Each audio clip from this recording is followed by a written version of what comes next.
Welcome to session 2.1. In this session, we will be discussing properties of light of your chapter name optics. So, as far as the topic suggests, we will be doing what are the properties of light and we will be recalling what are the properties we studied in our last year. Starting with it, let us recall the properties of light and the important aspects on a refraction of light. So we are just going to recall what are the properties of light and its aspects. Aspects is also known as properties. There is nothing much different.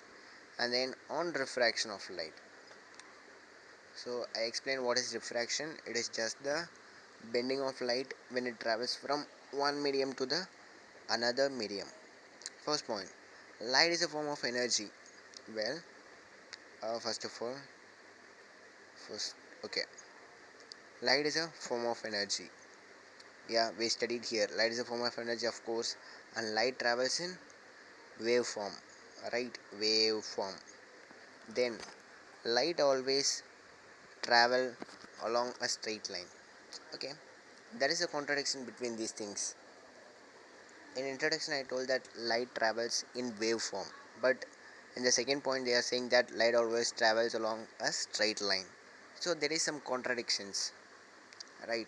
So what they are coming to say is that light, if you just take light as a beam, it travels in straight line. And actually, what is a beam first of all? Okay, a group of rays is called as a beam. Okay, so if you are going to take a single ray and you are going to enlarge it, it will be seeing. It will be visible something like this as waves. But actually, this light is moving in this direction. It is not going to move something like this. Light as a bunch won't move like this. It actually moves in a straight line, and that's what they are saying here. Then light does not need any medium for its propagation.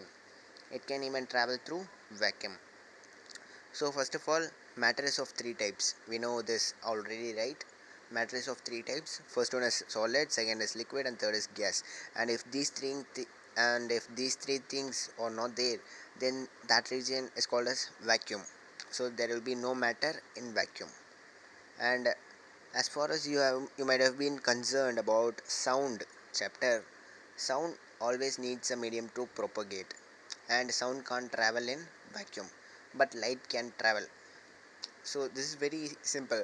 Just for an example, if you take the separation between earth and the sun, it is very large, and actually there is nothing in between these two things, earth and sun. There is nothing, just vacuum. So light and heat from sun is coming to earth. So here light is traveling in vacuum and it is not dependent on any medium. So that's the third point. The fourth point is the speed of light in vacuum or air is c is equal to 3 into 10 power 4, 10 power 8 meter per second. Well, that is 3 into 10 power 8 meter per second.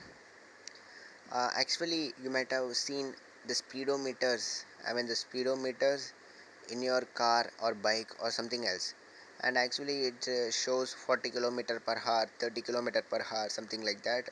And actually you can convert it also. What I'm saying is that actually if you take your car or motorbike speed as 40 kilometer per hour, actually writing with this is very tough, and you need to convert this into meter per second. You are converting this thing, because speed of light is given by meter per second here, so we are going to convert it. Let us see how we are going to convert. So first of all, kilometer to meter. If 1 kilometer is given to you, then we will multiply with 1 by 1000 to make it into meters. So kilometer to meter we need to multiply by 1000.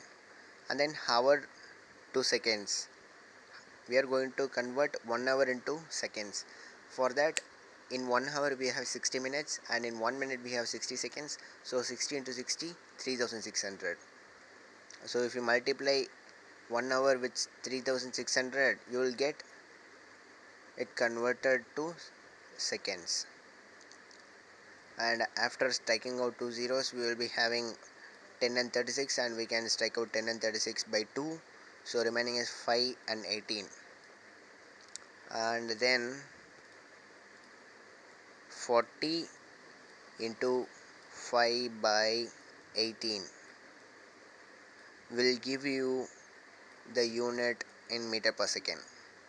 So we have just converted it, and after doing this striking out, this becomes 9 and this is 20, and then if we multiply these two, it becomes 100 by 9.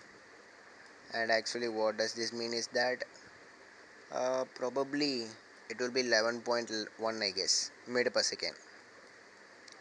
So what we had converted is 40 kilometer per hour is converted as 11.1 meter per second. This is h hour. So 40 kilometer per hour is equal to 11.1 meter per second. So if you are going to move your bike with 40 kilometer per hour, it is assumed as you are moving with 11.1 meter per second. So just think how fast light is moving. Light is moving with 3 into 10 power 8. That is, wait a minute. Okay, that is what they are saying is that 3 0, again 0, again 0, again 0, again 0. How many zeros? 5, 6, 7 and 8. Okay, with this speed, light is moving meter per second, that too. If you convert it as kilometer per hour, it will go yet beyond. So this is a very high speed. So with this speed, light is moving, and we need to remember this value. Then it is denoted by small c. We denote velocity with v, and speed with s, distance with s, displacement with s, small s. Some different notations are used, so for this small c is used. And then fifth point, since light is the form of waves, okay, light is in the form of waves, we know that it is characterized by a wavelength. uh, for this you need to know something. See, take this as axis, y axis and x axis. So here there is a wave. Okay, this is not just a normal wave, and we can draw some extra. Okay, so actually what is the wavelength is that it is the distance between two consecutive rays, or two consecutive what this may be. This is rays means this is something below, let it be. The distance between these two things is called as lambda, wavelength. And then by a wavelength and a frequency. So what is frequency? What is frequency? I need to say is that how many number of times a ball is going to vibrate. Actual definition may be, in case of pendulum, you know, right? Pendulum is just a simple instrument which you might be seeing in your physics lab. Just this is a string and this is a ball. This is pendulum, and it is going to oscillate here, back forth, something back forth here and there. And how many times it oscillates in 1 second is called as its frequency. So if it oscillates 10 times in 1 second, then its frequency is 10 hertz. Hertz is the SI unit of frequency. That won't be useful now, you will learn it later. Then, which are related by the following equation: C is equal to V into lambda. So this is the wave equation actually, but since light is a form of wave, we are going to use this here. C is just nothing but speed of light, and V is frequency, lambda is wavelength. So by using this formula, we can calculate what is the speed of light, velocity of light, sorry for that. Then sixth question, different colored light has different wavelength. Well, I guess you might be more clear about VIBGYOR. VIBGYOR. Yeah, right. Vibgeo or violet, indigo, blue, green, yellow, orange, and red. And actually, why these colors are split into various names? You might be having this question, right? Why this is split? Because violet will be having some lambda and some frequency, and indigo will be having some different lambda and different frequency. For example, if violet is going to have 10 centimeter wavelength and 10 hertz frequency, indigo might be having some extra like a 12 centimeter wavelength and 8 hertz frequency. That is some difference. So that difference in that wave pattern is going to give different colors, and that's why they are saying that different colored light have different wavelength and different frequency. Seventh point is, among the visible light, violet light has the lowest wavelength and red light has the highest wavelength. So uh, what they are going to say is very simple. This is the axis. So for red light, the wavelength is this, something like this. So if we need to calculate wavelength, this will be the wavelength, and it's very big. Then for violet light, they are saying that among the visible light, violet light has the lowest wavelength. So for violet light, the wave will be like this. Okay. So the wavelength will be very smaller than red light. So there are more difference na. Wavelength is different, frequency is different, so many things are different, so color is also different. That's the case here. Uh, well, you'll learn it a bit later. I will be teaching it later.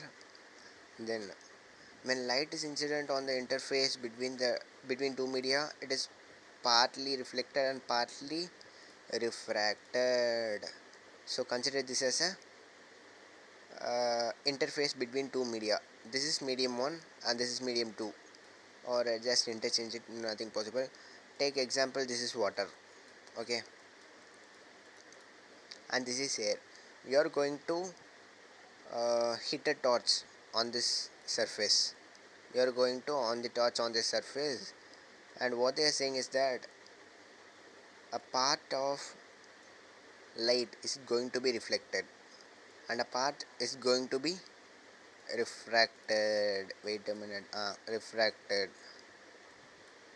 So in nature there is nothing that it is totally reflected or totally refracted. Each and every substance will be refracting some part of light and reflecting some part of light. Okay, that's the last point. சிம்பிளாக சொல்லணுன்னா, நீங்கள் night டைமில் போயிட்டு ஒரு லேக்லேயோ இல்லை ஒரு சீலேயோ நீங்கள் ஒரு டார்ச் லைட் ஆன் பண்ணி பார்த்தீங்கன்னா, அதில் உள்ள லைட் வந்து கொஞ்சம் உள்ளார போகும், கொஞ்சம் இது வந்து வெளில ரிஃப்ளெக்ட் ஆகி உங்களுக்கு சரௌண்டிங்கில் உள்ள ஏரியாவை காமிக்கும். அதை தான் இங்கே சொல்கிறாங்க. It is partially reflected and partially refracted. There is difference between refract and reflect. Refract and reflect. So that's all for the 2.1 session about properties of light. Like it, share it, and subscribe it. If you have any doubts, comment it. And thank you. Bye bye.